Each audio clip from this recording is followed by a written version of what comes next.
have the pleasure to present to you Dr. Martin Luther King, Jr.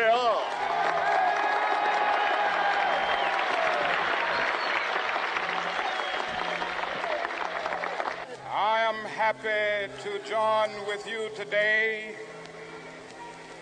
in what will go down in history as the greatest demonstration for freedom in the history of our nation.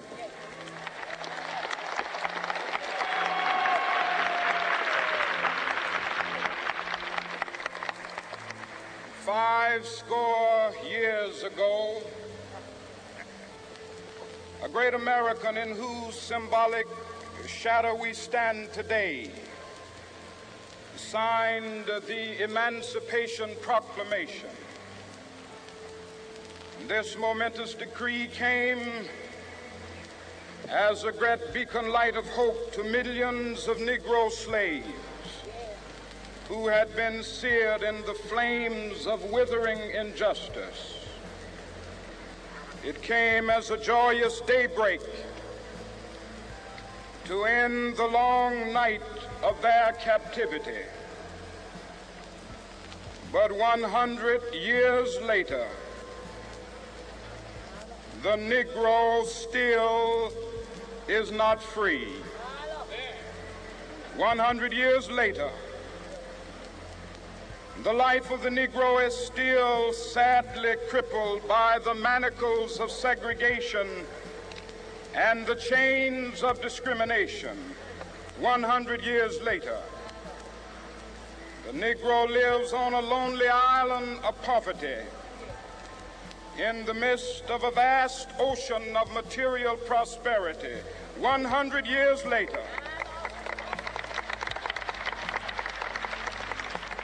the Negro is still languished in the corners of American society and finds himself in exile in his own land.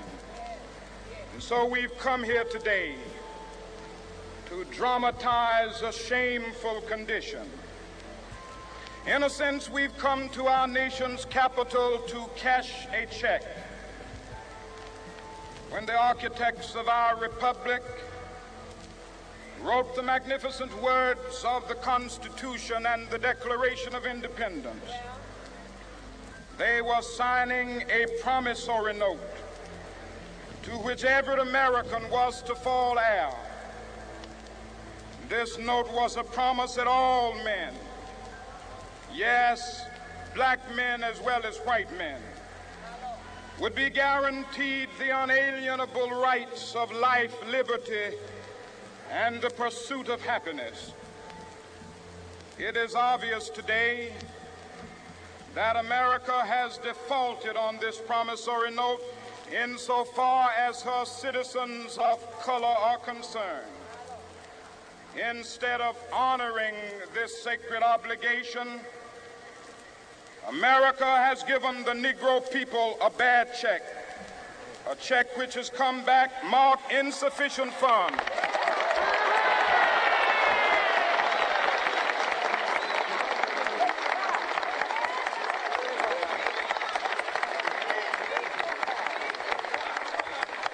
But we refuse to believe that the Bank of Justice is bankrupt. We refuse to believe that there are insufficient funds in the great vaults of opportunity of this nation. And so we've come to cash this check, a check that will give us upon demand the riches of freedom and the security of justice.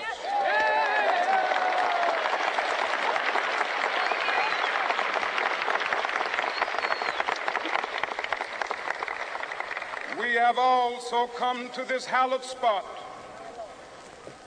to remind America of the fierce urgency of now. This is no time to engage in the luxury of cooling off or to take the tranquilizing drug of gradualism.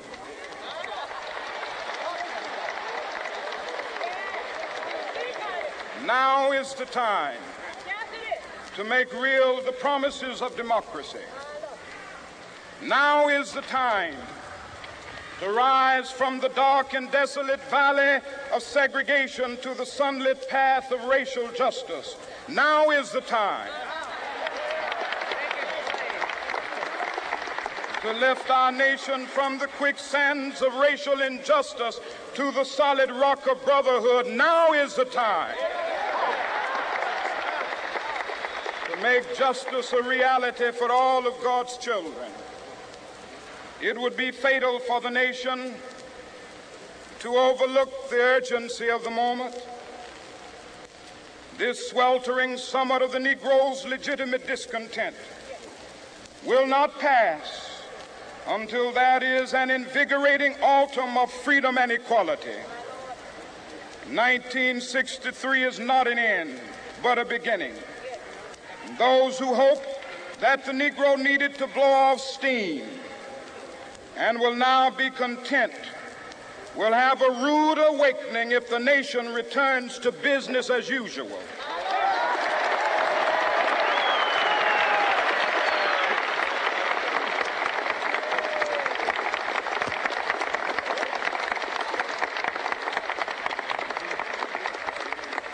There will be neither rest nor tranquility in America until the Negro is granted his citizenship rights. The whirlwinds of revolt will continue to shake the foundations of our nation until the bright day of justice emerges. But that is something that I must say to my people who stand on the warm threshold which leads into the palace of justice.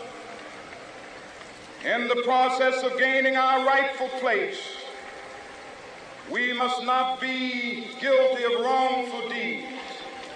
Let us not seek to satisfy our thirst for freedom by drinking from the cup of bitterness and hatred.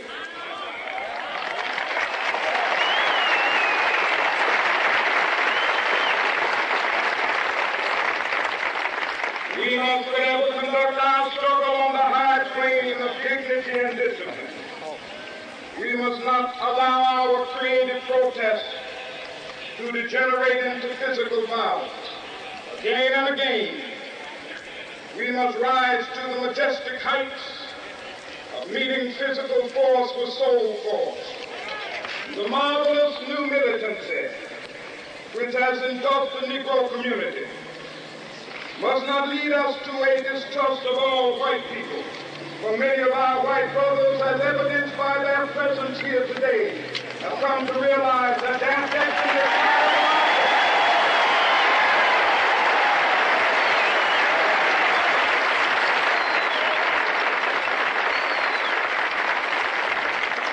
they have come to realize that their freedom is inextricably bound to our freedom.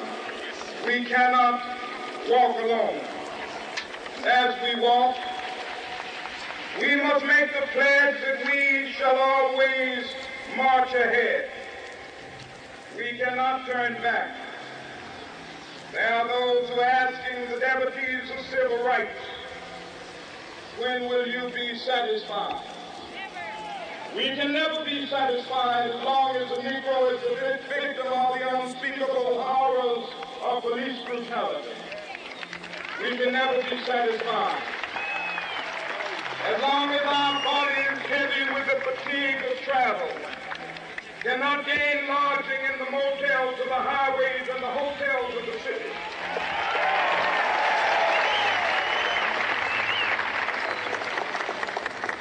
We cannot be satisfied as long as a Negro in Mississippi cannot vote and a Negro in New York believes he has nothing for which to vote.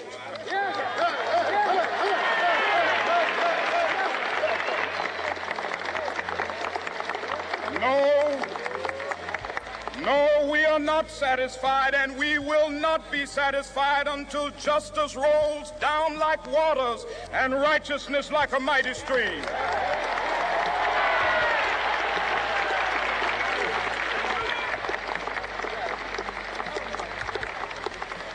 I am not unmindful that some of you have come here out of great trials and tribulations. Some of you have come fresh from narrow jail cells. Some of you have come from areas where your quest for freedom left you battered by the storms of persecution and staggered by the winds of police brutality. You have been the veterans of creative suffering. Continue to work with the faith that unearned suffering is redemptive. Go back to Mississippi. Go back to Alabama. Go back to South Carolina. Go back to Georgia. Go back to Louisiana. Go back to the slums and ghettos of our northern cities, knowing that somehow this situation can and will be changed. Let us not wallow in the valley of despair. I say to you today, my friend,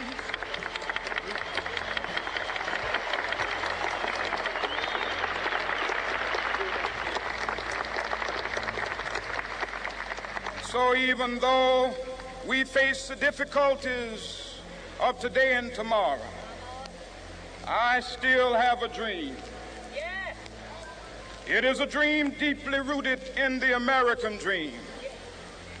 I have a dream that one day this nation will rise up and live out the true meaning of its creed. We hold these truths to be self-evident, that all men are created equal.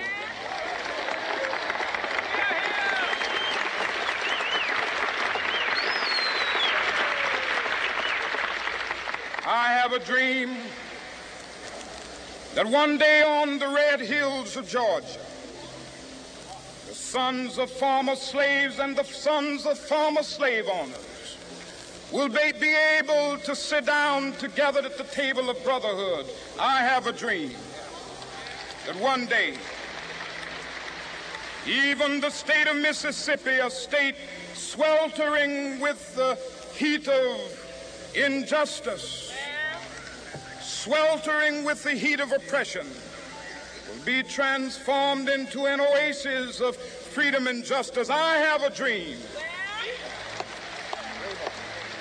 that my 4 little children will one day live in a nation where they will not be judged by the color of their skin, but by the content of their character. I have a dream today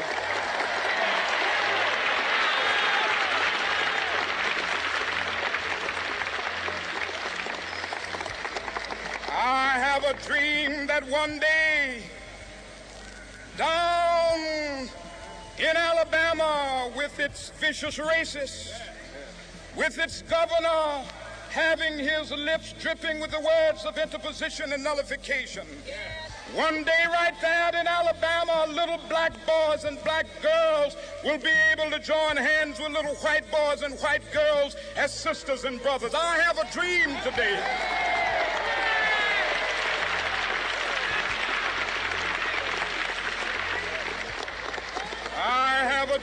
that one day every valley shall be exalted, and every hill and mountain shall be made low. The rough places will be made plain, and the crooked places will be made straight, and the glory of the Lord shall be revealed, and all flesh shall see it together. This is our hope. This is a faith that I go back to the South with. With this faith, we will be able to hew out of the mountain of despair a stone of hope. With this faith, we will be able to transform the jangling discords of our nation into a beautiful symphony of brotherhood. With this faith, we will be able to work together, to pray together, to struggle together, to go to jail together, to stand up for freedom together, knowing that we will be free one day. This will be the day. This will be the day when all of God's children will be able to sing with new meaning, "My country, tears of thee. Sweet land of liberty, of thee I sing. Land where my fathers died, land of the pilgrim's pride. From every mountainside, let freedom ring. And if America is to be a great nation, this must become true. So let freedom ring. From the prodigious hilltops of New Hampshire, let freedom ring. From the mighty mountains of New York, let freedom ring. From the heightening Alleghenies of Pennsylvania, let freedom ring. From the snow-capped Rockies of Colorado, let freedom ring. From the curvaceous slopes of California. But not only that, let freedom ring from Stone Mountain of Georgia. Let freedom ring from Lookout Mountain of Tennessee. Let freedom ring from every hill and molehill of Mississippi, from every mountainside. Let freedom ring, and when this happens, when we allow freedom ring, when we let it ring from every village and every hamlet, from every state and every city, we will be able to speed up that day when all of God's children, black men and white men, Jews and Gentiles, Protestants and Catholics, will be able to join hands and sing in the words of the old Negro spiritual, free at last, free at last. Thank God Almighty, we are free at last.